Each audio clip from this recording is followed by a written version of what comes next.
শাৰদীয় দুৰ্গা পূজালৈ মাজত মাত্ৰ কেইটামান দিন বাকী। ৰাজ্যৰ চৌপাশে এতিয়া শাৰদীৰ তাৰিখ আদৰাৰ বাবে ব্যাপক প্ৰস্তুতি দেখিবলৈ পোৱা গৈছে। একেদৰে গোৱালপাৰাৰ ঐতিহাসিক শ্ৰী শ্ৰী টুক্ৰেশ্বৰী দেৱালয়তো এতিয়া ব্যাপক প্ৰস্তুতি দেখিবলৈ পোৱা গৈছে।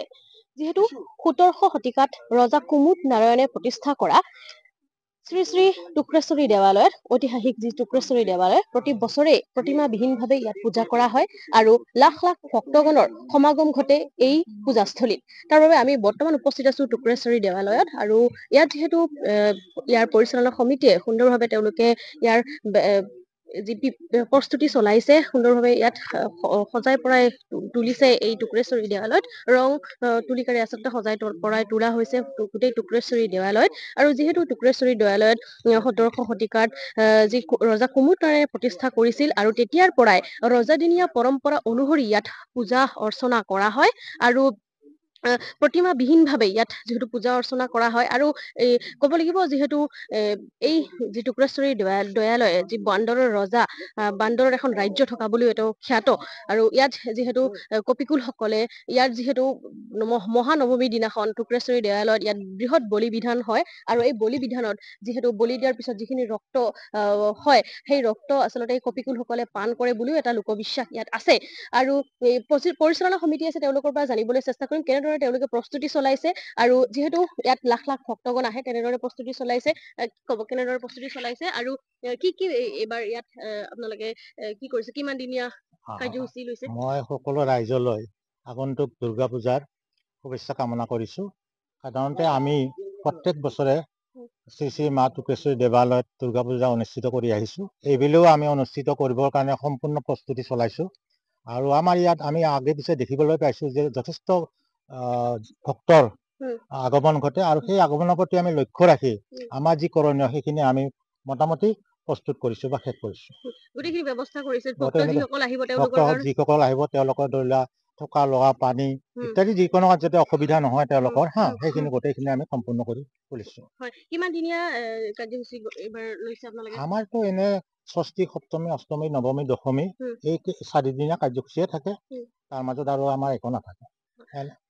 এনে নাম কীৰ্তন চলিব আৰু তাৰ মাজত হয় যিহেতু এইটো ৰজাদিনীয়া পৰম্পৰা অনুসৰি ইয়াত পূজা অৰ্চনা কৰা হয় প্ৰতি বছৰেই প্ৰতিমাবিহীনভাৱে পূজা অৰ্চনা কৰে। নৱমীৰ দিনাখন বিশেষকৈ ইয়াত বহু লোকৰ সমাগম হয় কি ক'ব? আচলতে নৱমী বুলি নকওঁ আমি নৱমীৰ দিনাখন অধিকাংশ ভক্তই ইয়াত সমাগম হয় কিন্তু সপ্তমীৰ পৰা ইয়াত লানি নিচিগা হয় ভক্তৰ কাৰণ যদি আধ্যাত্মিক দিশটো চাবলগীয়া হয় তেতিয়াহ'লে সম্পূৰ্ণ আধ্যাত্মিক দিশত পূজাত মানে প্ৰসাদ আগবঢ়োৱাৰ কাৰণে মানে ভক্তগণে টুক্ৰেশ্বৰী দেৱালয়লৈ আগবাঢ়ে আহে আৰু এইটো সম্পূৰ্ণ দিনৰ ভাগত তেওঁলোকে আহি আধ্যাত্মিকতাৰ মাজেৰে পূজা পাতলৰ ব্যৱস্থা মানে তেওঁলোকে মনোকামনা পূৰণৰ অৰ্থে আহি ওলায় আৰু ভক্তগণক পূজা দিয়াৰ পিছত তেওঁলোকে হয়তো মনত এটা সান্তনা পায় তাৰ পিছত হয়তো তেওঁলোকে দেৱী দৰ্শন প্ৰতিমা দৰ্শনৰ কাৰণে সন্ধিয়াৰ ভাগত ওলাই যায় এনেকে মানে সেই হিচাপে পৰম্পৰা হিচাপে ভক্তসকল ইয়ালৈকে আহি আছে এই মুহূৰ্তলৈকে। হয় যিহেতু ইয়াত প্ৰতিমাবিহীনভাৱে ইয়াত ৰজাদিনীয়া পৰম্পৰা অনুসৰি প্ৰতিমাবিহীনভাৱে ইয়াত পূজা অৰ্চনা কৰা হয় লগতে যিহেতু ইয়াত এটা বলি বিধান কাৰ্যসূচী হয় নৱমীৰ দিনাখন কি ইয়াত বলি বিধানত এইবাৰ কি ৰাখিছে বা কিমানটা হয় আচলতে বলি বিধানৰ কথাটো আমাৰ এই ৰজাদিনীয়াৰ বাবে আছে যিহেতু এইটো শাক্ত ধৰ্মত বিশ্বাসী ৰজা কুমুদ নাৰায়ণে প্ৰতিষ্ঠা কৰা এই টুক্ৰেশ্বৰী দেৱালয়খন শাক্ত ধৰ্মীয় পৰম্পৰা ৰীতি নীতিৰে পূজা পাতলৰ ব্যৱস্থা হৈ আছে আৰু শাক্ত ধৰ্মীয় পৰম্পৰা হ'বলগীয়া হ'লে ইয়াত বলি বিধানৰ ব্যৱস্থাটো থাকে আৰু সেই অনুসৰি ৰজা কুমুদ নাৰায়ণ দিনৰ পৰা ইয়াত দুৰ্গা পূজা প্ৰতিষ্ঠা হৈছিল আৰু তেতিয়াৰ পৰা বলি বিধান চলি আছে। ইয়াত মহানৱমীৰ দিনাখন মৌ বলি হয় আৰু মৌ বলিৰ উপৰিও ছাগলী পঠা ছাগলী হাঁহ পাৰ কুঁহিয়াৰ ৰবাব টেঙা কোমোৰা ইত্যাদি বলি দিয়া হয় এই টুক্ৰেশ্বৰী দেৱালয়ত এই পৰম্পৰা চলি আছে এতিয়াও। হয় এই ৰক্ত যিসমূহ বলি বিধানৰ সময়ত যিখিনি ৰক্ত সেই ৰক্ত আচলতে কপিকুলসকলে পান কৰে বুলিও এটা লোকবিশ্বাস আছে। হয় লোকবিশ্বাস নহয় এইটো ভক্তপ্ৰাণ ৰাইজেও দেখিছে উম। যে কিছুদিন আগলৈকে ইয়াত ভক্তৰ সমাগম যেতিয়া কম আছিল তেতিয়া উম। বলি দিয়াৰ সময়তে কপিকুলে আহি ইয়াৰ তেজপান কৰিছিল উম। কিন্তু এতিয়া জনসমুদ্ৰ হৈ গৈছে বলিৰ উম। সময়ত লোকে লোকাৰণ্য হৈ যায় উম।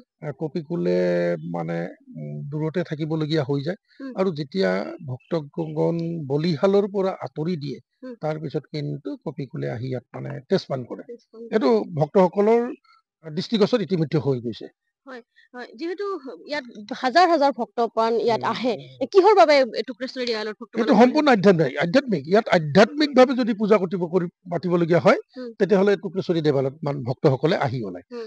আৰু এই মানে যিটো আমাৰ ইয়াৰ আগত আমাৰ সম্পাদক ডাঙৰীয়াই কৈছে উম। যে আমি লাখ লাখ ভক্তক ইতিমধ্যে আদৰিবৰ কাৰণে আমি সাজু হৈছো হয় আমি এই আধ্যাত্মিক দিশত যিসকল ভক্ত আহিব উম। তেওঁলোকক নিয়াৰিকৈ আমি মানে পৰিচালনা কৰাৰ কাৰণে আমি সম্পূৰ্ণ প্ৰস্তুত হৈছো আমি প্ৰায় 150 গৰাকী ইতিমধ্যে স্বেচ্ছাসেৱক আমি নিয়োগ কৰিছো আমাৰ লগত জিলা প্ৰশাসন আছে আমাৰ লগত পুলিচ প্ৰশাসন আছে তেখেতসকলে দিয়া নীতি নিৰ্দেশনা অনুসৰি আমি গোটেইখিনি ফুলফিল কৰি আমি পূজাৰ কাৰণে সম্পূৰ্ণ প্ৰস্তুত লৈছো চিচি কেমেৰাৰ পৰা আৰম্ভ কৰি জিলা প্ৰশাসনে আমাক যিখিনি নীতি নিৰ্দেশনা দিছে গোটেইখিনি কিন্তু আমি ইয়াত ফুলফিল কৰি আমি পূজাৰ কাৰণে প্ৰস্তুত হৈছো হয় নিশ্চয়কৈ ক'ব লাগিব সম্পূৰ্ণৰূপে সাজু হৈ উঠিছে যি টুক্ৰেশ্বৰী দেৱালয়ৰ পৰিচালনা সমিতিয়ে সুন্দৰকৈ ইয়াত সজাই পৰাই তোলা হৈছে লগতে যিহেতু লাখ লাখ ভক্তগণ ইয়াত সমাগত হ'ব তাৰ বাবে যি সকলো ধৰণৰ ব্যৱস্থা গ্ৰহণ কৰিছে CCTVৰ পৰা আদি কৰি স্বেচ্ছাসেৱকৰ পৰা আদি কৰি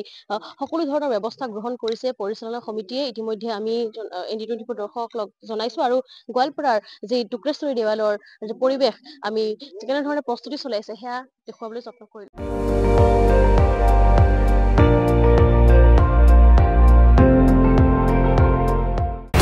আপুনি চাই আছে ND24 সৰ্বশ্ৰেষ্ঠ নহয় সৰ্বোত্তমৰ দৌৰ